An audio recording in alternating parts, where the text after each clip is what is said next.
Guys, I'm going to go back into the archives again. And it seems like every time I go back into the archives, I randomly scroll to a section of the document and land on a period where I was unemployed. And maybe it just means that I was unemployed a lot. And why is it that I'm always unemployed in February? I'm going back to 2021, which I think I was still living in Chicago. I had left Numero Group, and which is a archival record label in Chicago, and what was I doing? I was working for myself, which is interesting. I was making rugs and selling them and making a decent, well, I wasn't making bank, but I think the more that I made them, the more I became frustrated with working with clients because people wanted custom rugs. People were asking for things that I couldn't make with the loom that I had. People didn't understand what I could make. And here's the thing, I was making rugs and trying to sell them. And some people would buy those, but more people wanted me to make them something that I couldn't make. And I would sort of push the boundaries of what I could make and make products that I didn't love, or make products that I thought, you're not going to be able to care for this properly. You're not going to be able to wash it. You're going to end up throwing it away. I liked making rugs and photographing them and making a website for them. I think it was the client-based work which put an end to things and made me realize, if I had kept going with it, I think I could have gotten to a point where I had a defined style and people would have said, yeah, I'm going to buy that rug because you made it. I'm not, but people, and another thing was, it was a lot of friends, and I felt like I couldn't say no to friends. I was navigating that and their requests. Another thing that stopped me was I was getting a lot of wrist pain from making the rugs, and I was thinking, can I do this long term? I'm really injuring my wrists by using this loom. And I ended up getting a job in a French bakery and going back to pastry work. I just knew I wanted to do something hands-on. I think it was still full-blown pandemic.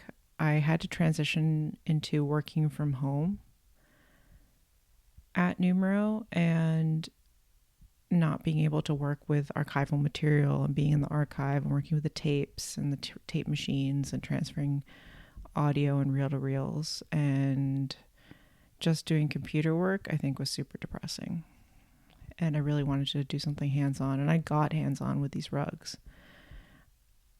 The funny thing about the rugs, I mean, this wasn't across the board, but I made a few rugs with really expensive materials. My mother gave me all of her old yarns, and so I was making rugs out of really nice wool yarns and sourcing really nice wool from people on Etsy who were growing wool from this certain type of cow or sheep that I got really obsessed with. It was a Navajo churro sheep. I think that's what they were called. And they were dyeing them with natural materials. Got really into dyes and dyeing wool. But I also lived near a textile outlet, and I would get a lot of deeply discounted fabrics and make a lot of rag rugs. Growing up with rag rugs, I think I was definitely inspired by a giant rag rug that I had in my room growing up in the 90s, and it was just all different colors. And I just remember sitting on top of the rag rug looking at all the different they were like little eyes or like little knobs that would peek from the weft. And anyway, I made these rugs I couldn't even have in my house because my cat would throw up all over them. So Um, why am I talking about this? Rugs, working for myself. Oh, well, so I made a website and I put up really expensive rugs and priced them really high, thinking that no one would buy them. And those were the only things that people bought, the most expensive items that I had. And I remember a friend who works in merchandising for I think he worked for Notre and Urban. He said, you should be pricing these rugs at 40 times what you're pricing them at, and then they would sell. I always think about that. Not that I mean, yeah, sometimes I'm like, why didn't I? And also I did the math and I was like, at the rate of production that I can make these rugs alone, considering my costs, how much could I actually make a year making rugs by myself and not having to expand and deal with employees? I mean, it wasn't that much. It was like maybe 30K, unless I sold them for an exorbitant amount of money as more of an art piece. But even so, you can buy a rag rug from IKEA for like $17. Let me know if you think I should start making rugs again. It is kind of haunting that I didn't at least try to sell a rug for $40,000, but I really just don't think that anybody would have bought that. And I don't know if I would have felt okay about that. I ended up going into making quilts entirely by hand and selling those for thousands of dollars, but still that wasn't enough money to cover the actual labor and of making a quilt entirely by hand. It just kind of felt like a doomed project. Anyway, that's what I was doing during this time. To give you some context, I was in my apartment. We were living above our friends. They owned the building and they had a little unit upstairs. And I lived up there and I babysat for them and got a break on my rent and made rugs at home and sold them. I was also living off of a generous severance from leaving a job. So that helped. Okay. February 7th, 2021. It was a Sunday.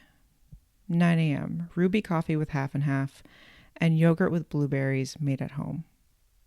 11 a.m. Egg, pork belly, and onion on a sprouted English muffin made by Brian. 2 p.m. Grapefruit. 7 p.m. 2 cans of Modelo, baba ganoush and pepper jelly with cream cheese on Triscuits made at home. Cheese dip made by Maggie. Artichoke dip made by Lindsay. And pizza dippers and onion dip made by Liam. Peanut butter ice cream cake from Maggie. Huh. I wonder what we were doing.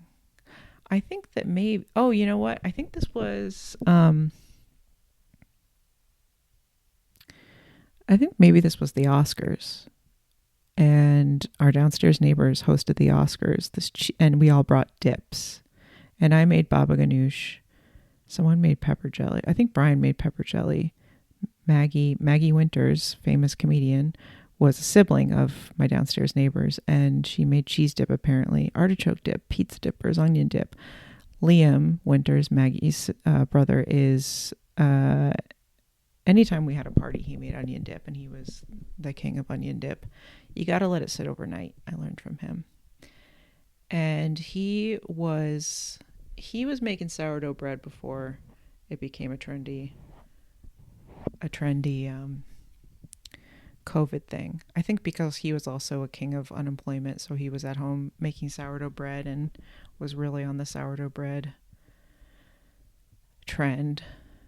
Unemployment because I think when you're working on films, you have these periods of unemployment and they encourage you to sign up for unemployment, and so he got to utilize his time wisely by making bread, in my opinion.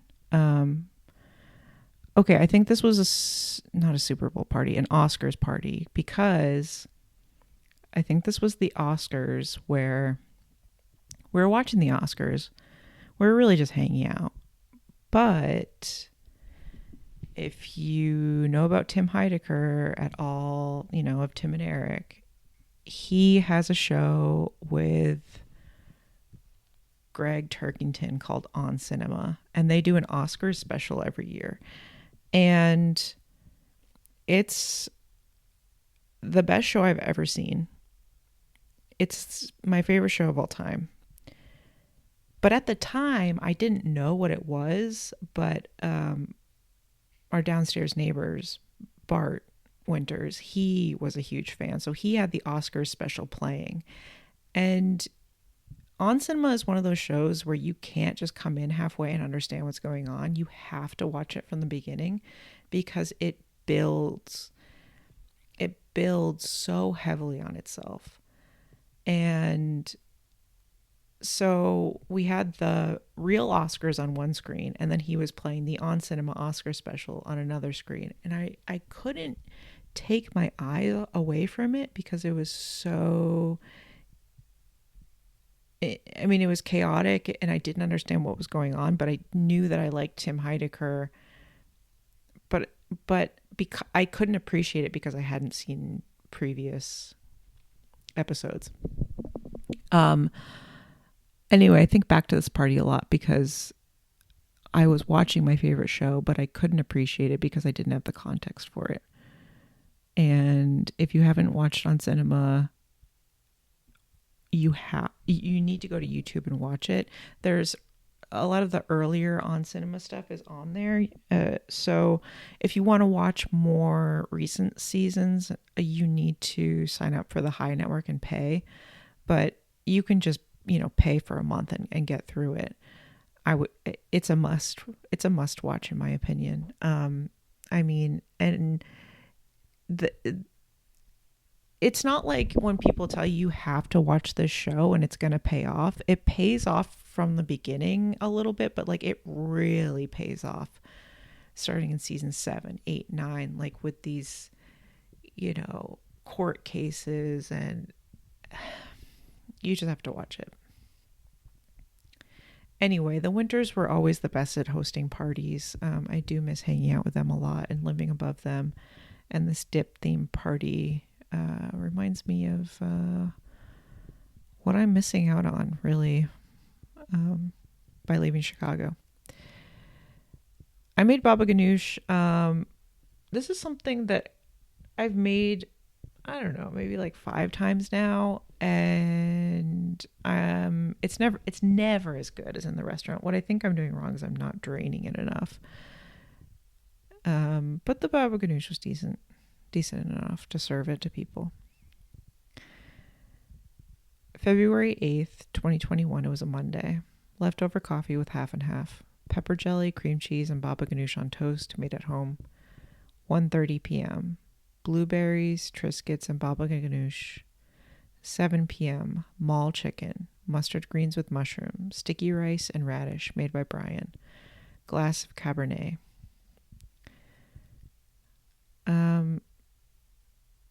I wonder what Brian was doing at this time. I guess Brian was also still on unemployment from being a restaurant worker during the pandemic and had not yet started doing film and TV work.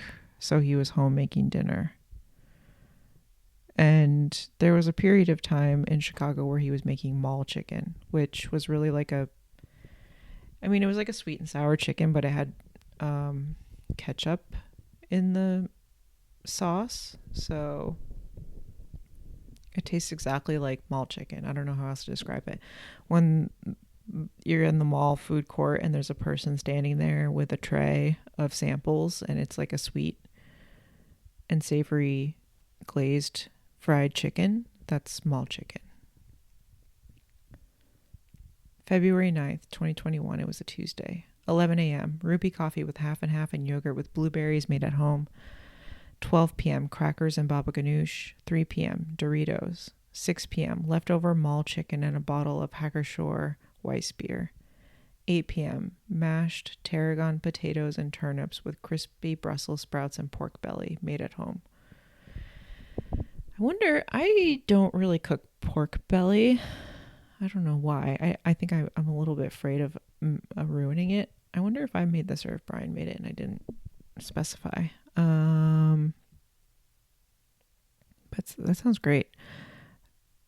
I think I was on a turnip kick. This was also peak Bon Appetit era, and I remember an article that Molly from Bon Appetit, Molly Baz,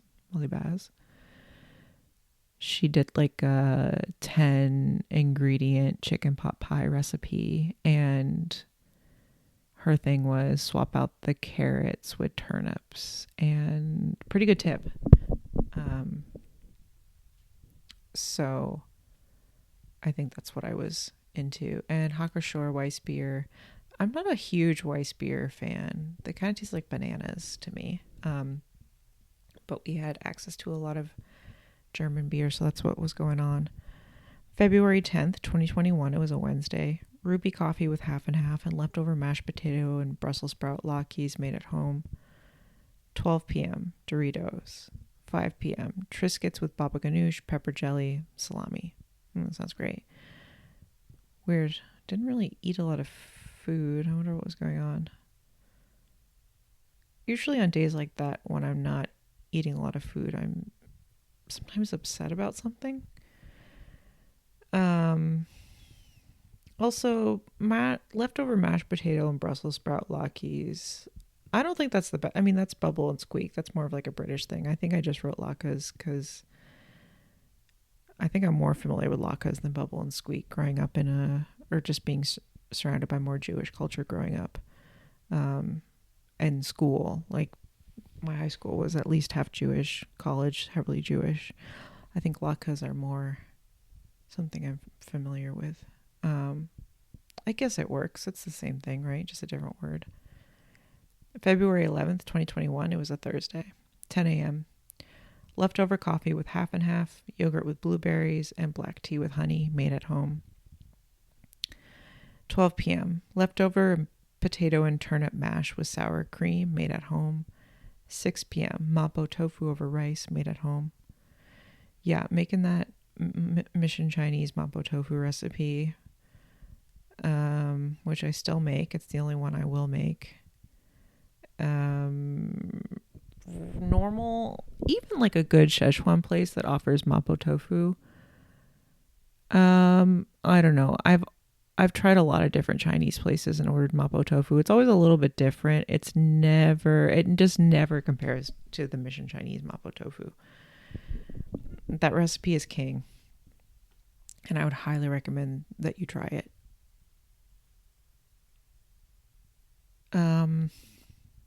All right, February 12th, 2021, it was a Friday.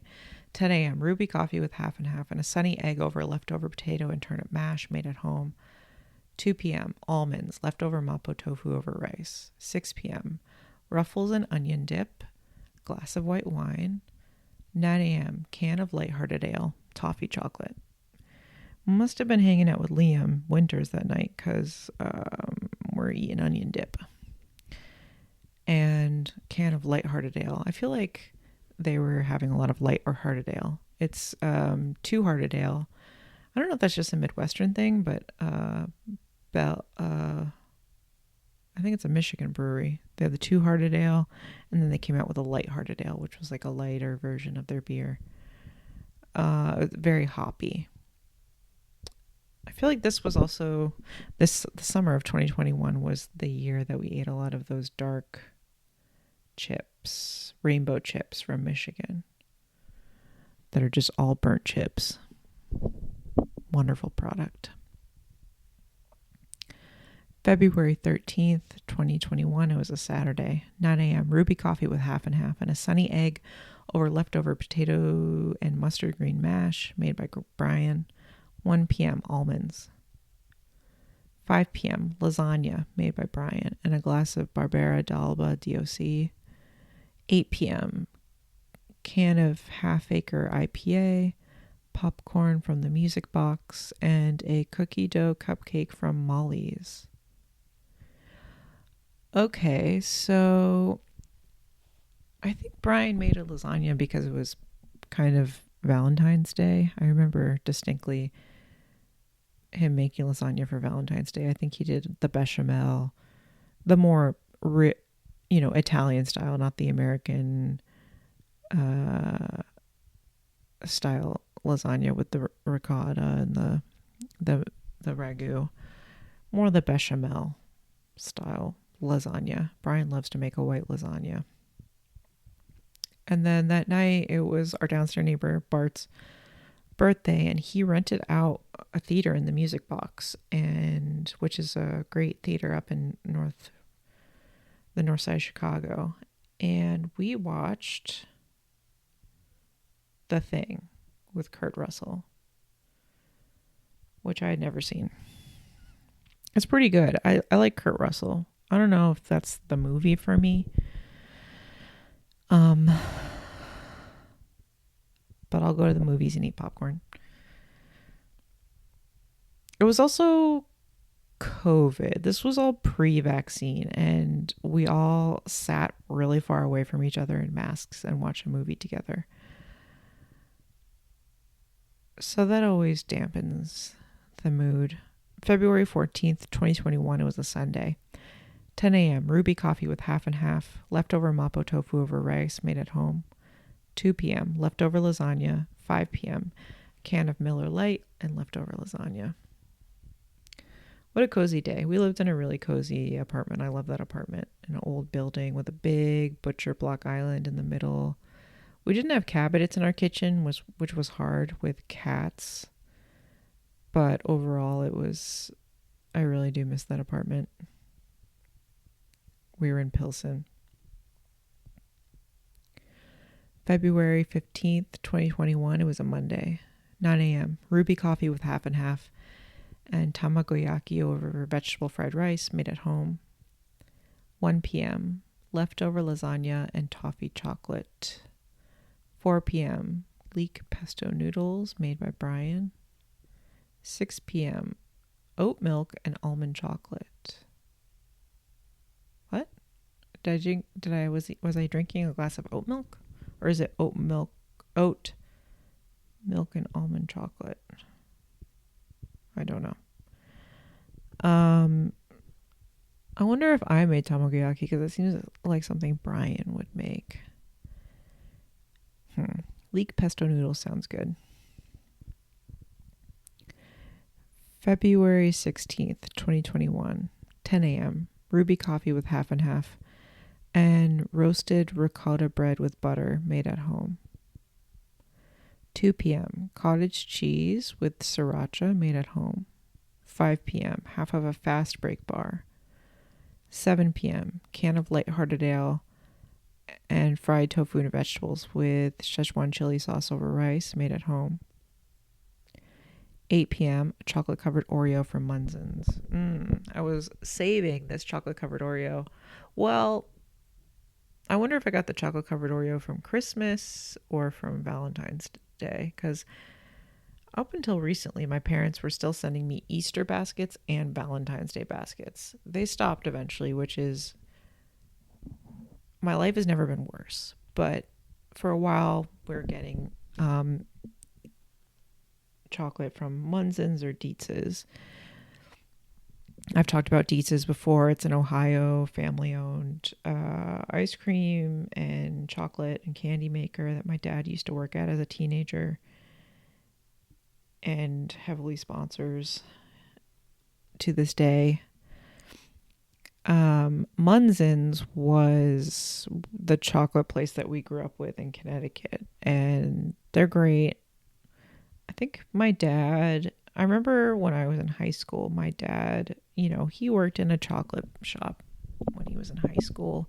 So he's thought, you're going to get a summer job at the chocolate shop like I did. So he took me down to Munson's for a summer job.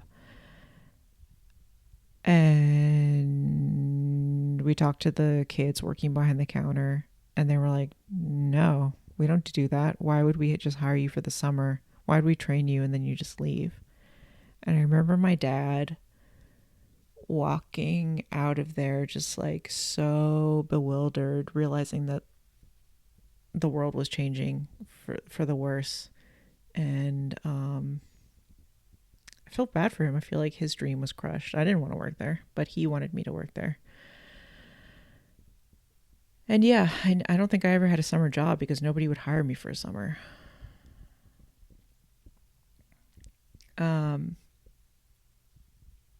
Anyway, they make really great chocolate covered Oreo.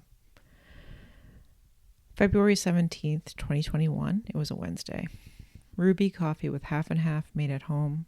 2 p.m. Popeye's chicken sandwich meal made at home. Okay, that's not true. We have to delete that. 7 p.m. Whey braised turnip and black pepper chicken with cabbage and jalapenos over rice made by Brian. 8 p.m. Chocolate covered Oreo from Munson's. Okay, so actually we skipped something that I do not know what it is. The previous day I ate a roasted ricotta bread with butter. I vaguely remember making this ricotta bread. And it was really dense, more like a cake. And you had to toast it. So I must have had Westover whey. So Brian used that whey from the ricotta. You must have had to drain the ricotta, I believe. So he must have used the whey to braise the turnips. Also, this cottage cheese with sriracha, highly recommend. When I was in college, I used to eat raspberry jam and cottage cheese, which I also highly recommend. But often when I was working at Numero, we were in Little Village and we were around the best taco places on the planet, besides like outside of, California and Mexico proper. But if I wasn't going to a taco shop with my coworkers, I was eating cottage cheese with sriracha with salt and pepper ridged kettle chips. Best lunch. Those kettle chips are to die for. Let me tell you the best taco shop in Chicago, though. You need to go to Little Village and you need to go to La Chaparita. I think they have 2 locations, but their main location is in Little Village. It's a little tiny storefront with like 8 tables. The owner's always in there. There's always the same guy making everything. They have the best al pastor tacos. They have crispy tripe. They have such a small menu. That's what which I love. They only have tacos or huaraches, or a bunch of different like aguas frescas and other beverages. They have horchata. They have tepache. They're heavy on the beverages, the tacos, and the huaraches. And they do tacos al canasta. I forget if I'm saying that correctly. And they have huitlacoche. Anyway, that's the spot. I've never been to a taco spot as good as La Chaparita. I think it's La Chaparita. I don't remember, but we would just call it Chaparita. Chop. I remember when I lived in Little Village, my sister's old roommate lived on the same block as me, and we would hang out sometimes. And we were walking home one night from something, and we passed by Chaparita, and the owner was having a huge birthday party, and they forcibly dragged us into her birthday party, and we celebrated with her entire family. I don't know. It was just the spot. I miss that neighborhood. February 18th, 2021. It was a Thursday, 9 a.m. Ruby coffee with oat milk and peanut butter on toasted whey bread. Made by Brian. Wait. Did I make like bread from ricotta and then I made whey bread from the leftover whey? I wonder. 11 a.m. Cottage cheese with sriracha made at home. 4 p.m. Rice cakes with chili crisp made at home.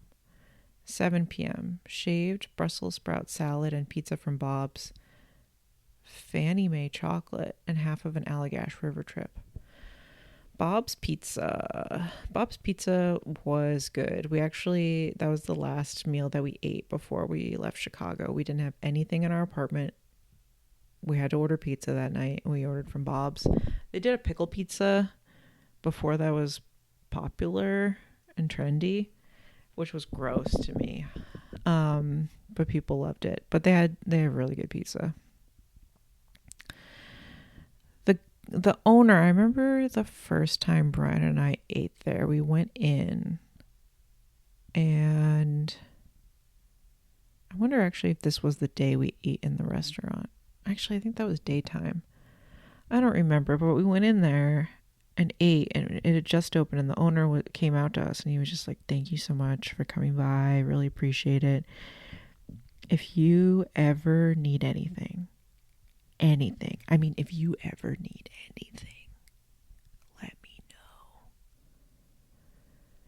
We never ate there again. We always ordered delivery from that point on. It was really good pizza, New York style. February 19th, 2021, it was a Friday. 11 a.m., leftover coffee with oat milk and smashed potatoes with chili crisp made at home. 1 p.m., Fannie Mae chocolate. 6 p.m., can of Modelo and leftover pepperoni pizza. 9 p.m., can of off-color Apex Predator, Fannie Mae chocolates, and vinegar chips with dip.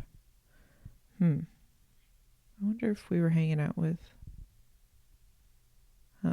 Liam, if we were eating chips and dip. What is Fannie Mae chocolate? Fannie Mae chocolate sounds like a loan company. Is it not a loan company? What am I? Fannie Mae chocolates?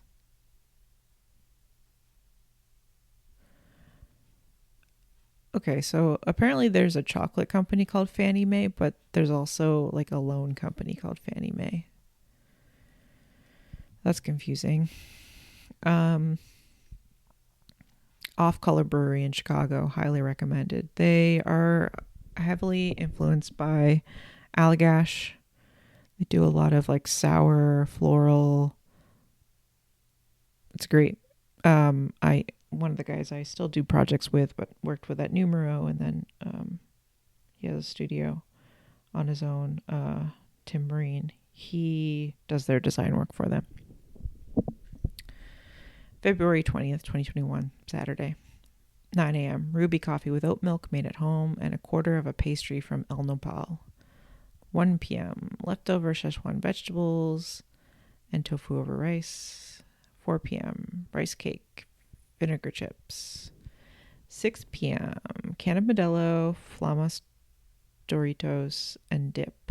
Maybe we made dip at home if I'm eating it night after night.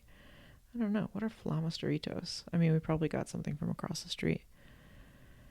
Because, we were in a Mexican neighborhood, so all the local places just had Mexican products mostly. So if you wanted chips, they're usually like from Mexico. I find Takis to be inedible. I want to like them. I don't know if it's like salt. It tastes like they're too salty. And maybe that's just like a different flavor that I'm tasting, but I can't. February 21st, 2021, it was a Sunday. Ruby coffee with oat milk and vegetable fried rice with chili crisp made at home. 1 p.m. Chicken tinga torta from El Mesquite. 6:30 p.m. Can of Modelo and chicken saltimbocca with turnip cream and Annie's mac and cheese made by Brian.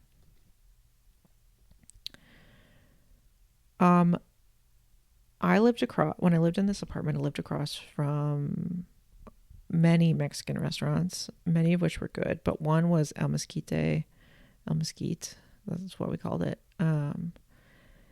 Not that celebrated of a place, but my sister had lived in Pilsen for years, and she would always go there. She lived around the corner for years. When I moved here, she had moved to another neighborhood at this point, unfortunately, but we had some overlap. But she always went here to get like a $3 chicken tinga torta, and it was a meal on its own, and it was the best chicken tinga. Always tried to recreate it, and we never could. It was loaded, so cheap.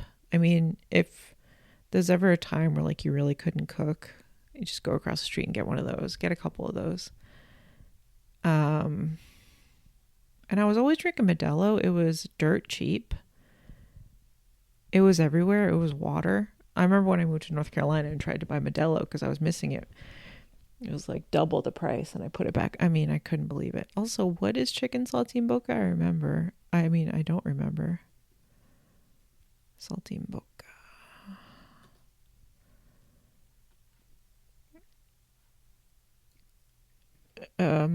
Veal wrapped in prosciutto and sage, then marinated in wine, oil, salt, water, depending on the region. Yeah, that's what I thought. Like a pan fried thin chicken. Yeah, lovely with Annie's mac and cheese.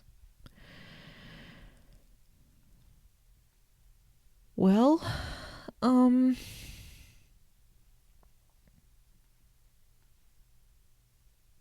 what else? Should I keep going? I think that's about a week.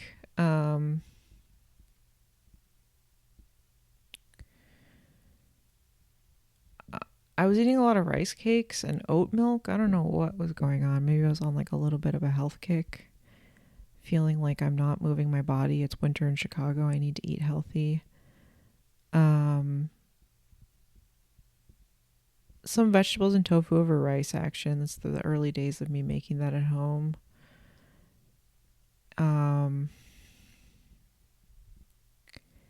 Rice cakes.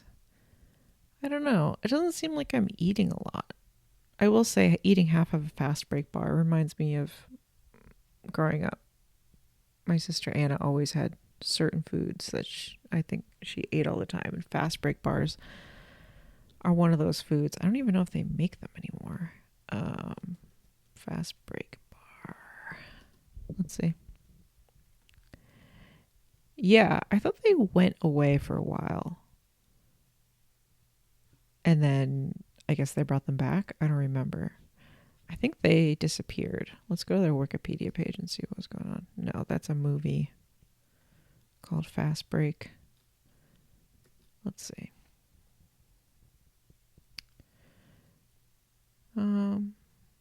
They don't really. Reese's Fast Break, sold in Canada as Reese's plus Nougat and previously Hershey's Sidekick, features peanut butter over a layer of nougat covered in chocolate. It was introduced in 2001 in the US and Canada. It was discontinued in Canada in September 2026, but was revived in January 2025 under the name Reese's plus Nougat. Huh. Well, we don't live in Canada, so I don't know why it was also discontinued. Maybe it just wasn't as widely distributed. That is interesting.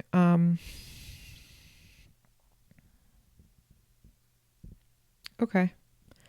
So that there's more pandemic cooking for you. A little glimpse into Chicago pandemic cooking, food culture at the time, local beers, living near Chinatown and in a Mexican neighborhood, and that was definitely heavy influence on what I was buying and cooking. You know, having access to fresh tortillas on a daily basis definitely influences the way that you cook and what you eat. Yeah, I'll leave it there. Those are good. Even though it was a pandemic, it was a good time where, I had my sister nearby and we were living in the same building as friends. And Brian also lived in a building that was owned by friends. So we sort of, and, between the two buildings, some of those people were related to each other. So we all sort of formed a pod where we all could hang out and felt safe about it. So that was nice. It kind of felt like camp or something. But, then everybody started having kids and buying houses. It's got to end at some point, I guess. Anyway, that was fun. Pandemic in a nutshell.